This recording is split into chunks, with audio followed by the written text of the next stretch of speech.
श्री ज्ञानेश्वरी जयंतीचा रोचक इतिहास. भाद्रपद वद्य षष्ठी ही तिथी श्री ज्ञानेश्वरी जयंती म्हणून साजरी करण्यात येते. अर्थात श्री ज्ञानेश्वर महाराजांनी हा ग्रंथ या दिवशी लिहून पूर्ण केला असा काहींचा समज झाला असेल, परंतु ते खरं नाही. पैठण निवासी शांतीब्रह्म श्री संत एकनाथ महाराजांनी इसवी सन 1584 साली याच तिथीला या ग्रंथाची शुद्ध प्रत तयार करून पूर्ण केली. झालं असं की समाधी स्थानात गळ्याभोवती विळखा घातलेली अजान वृक्षाची मुळी काढण्याच्या निमित्तानं संत ज्ञानेश्वर महाराजांनी संत एकनाथ महाराजांना स्वप्नात दृष्टांत दिला आणि आळंदीला बोलावून घेतलं. नाथ महाराज आळंदीला आल्यानंतर त्यांच्या लक्षात आलं की माऊलींची समाधी सापडत नाहीये. परिसरात चौकशी केली तर असं कोणतं स्थान इथं असल्याचं खात्रीलायक कोणालाही माहीत नसल्याचं कळलं. यदाकदाचित समाधी असली तरी ते स्थान नेमकं कोणतं हे सांगता येत नाही असंही कळलं.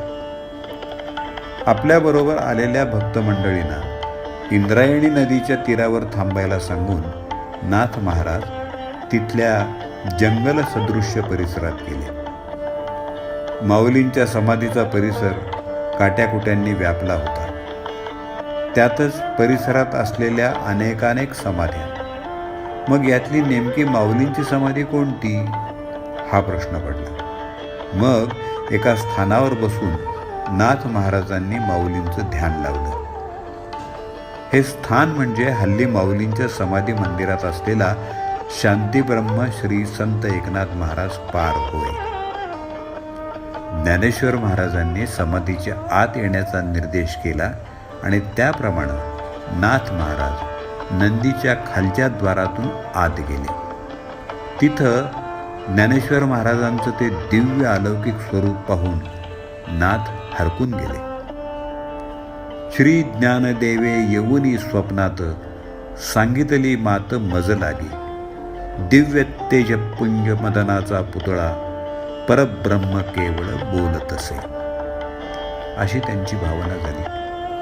चर्चा सुरू असताना श्री ज्ञानेश्वरीमध्ये समाविष्ट झालेल्या हेतुपुरस्सर टाकल्या गेलेल्या आगंतुक ओव्यांनी माऊली व्यथित झाल्या असल्याचं नाथ महाराजांनी जाणलं. त्यांना त्यात योग्य ती सुधारणा करण्यासाठी अधिकारसंपन्न व्यक्तीची आवश्यकता होती आणि ती नाथ महाराजांच्या रूपानं पूर्ण होणार होती. त्यामुळं अजान वृक्षाच्या मुळीचं निमित्त करून माऊलींनी नाथ महाराजांना बोलावून घेतलं होतं. या दोन महात्म्यांचा श्री ज्ञानेश्वरीच्या संदर्भामध्ये समाधीमध्ये तब्बल 3 दिवस संवाद चालला. 3 दिवस झाले तरी नाथ महाराज परत न आल्यामुळं त्यांच्याबरोबर आलेल्या भाविकांच्या मनात घालमेल होऊ लागली. भक्तांचे हाल होऊ नयेत यासाठी श्री ज्ञानेश्वर महाराजांनी वाण्याचं रूप घेतलं आणि त्या भक्तांना वाण्याचं रूप घेतलेल्या माऊलींनी सांगितलं की तुमच्या शिधा पाण्याची व्यवस्था लावण्याचं काम नाथ महाराजांनी मला सांगितलंय.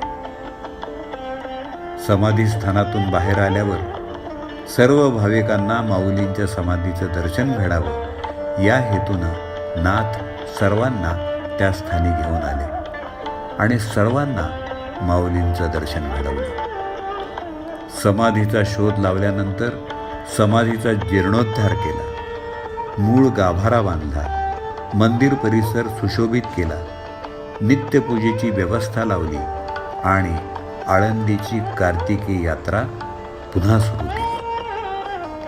यानंतर वर्षभरातच श्री संत एकनाथ महाराजांनी श्री क्षेत्र पैठण इथं श्री ज्ञानेश्वरीची शुद्ध प्रत तयार केली. त्याची पूर्णता ज्या दिवशी झाली तो दिवस म्हणजे भाद्रपद वद्य षष्ठी आणि तोच दिवस श्री ज्ञानेश्वरी जयंती म्हणून वारकरी संप्रदायात साजरा करण्यात येतो. ज्ञानेश्वर महाराजांनी इसवी सन 1290 मध्ये ज्ञानेश्वरी लिहून पूर्ण केली. परंतु समाप्तीची तिथी न लिहिल्यामुळं नेमका ज्ञानेश्वरी जयंतीचा दिवस कोणता हे सांगता येत नाही. पुढच्या काही काळामध्ये नाथ महाराजांनी महाराष्ट्र आणि महाराष्ट्राबाहेरच्या ज्ञानेश्वरीच्या शेकडो प्रती जमा करून शुद्ध प्रती तयार केल्या आणि शुद्ध प्रती नंतर ज्या त्या ठिकाणी परत पोचवल्या. आज ज्या श्री ज्ञानेश्वरीचं आपण पारायण करतो ती नाथ महाराजांनी शुद्ध केलेली आहे. म्हणून नाथ महाराज हे ज्ञानेश्वरीचे आद्य संपादक आहेत. एवढंच काय तर ते मराठी वाङ्मयाचेही आद्य संपादक ठरतात. श्री एकनाथ महाराजांनी ग्रंथाच्या शेवटी 4 ओव्या लिहून ठेवल्या आहेत. त्या अशा आहेत: शके 1560 तारण नाम संवत्सरी, एका जनार्दने अत्यादरी, गीता ज्ञानेश्वरी प्रतिशुद्ध केली. ग्रंथ पूर्वीच अतिशुद्ध, परी पाठांतरी शुद्ध अबद्ध, तो शोधून या एवं विध, प्रतिशुद्ध सिद्ध ज्ञानेश्वरी. नमो ज्ञानेश्वरा निष्कलंका, जयाची गीतेची वाचिता टीका, ज्ञान होय लोका, अतिभाविका ग्रंथार्थिया. बहुकाळ पर्वणी गोमटी, भाद्रपद मास कपिला षष्ठी, प्रतिष्ठानी गोदादटी, लेखन कामासाठी संपूर्ण जाहली. तर हा आहे श्री ज्ञानेश्वरी जयंतीचा रोचक इतिहास. ही अनमोल आणि जुनीच परंतु तरीही नवीन माहिती आपण सर्वांपर्यंत पोचवावी. जय ज्ञानेश्वर, जय एकनाथ, जय ज्ञानेश्वर, जय एकनाथ, जय ज्ञानेश्वर, जय एकनाथ. लेखन श्री संत एकनाथ महाराजांचे 14वे वंशज श्रीयुत योगीराज महाराज गोसावी पैठणकर. वाचन दत्ता सरदेशमुख.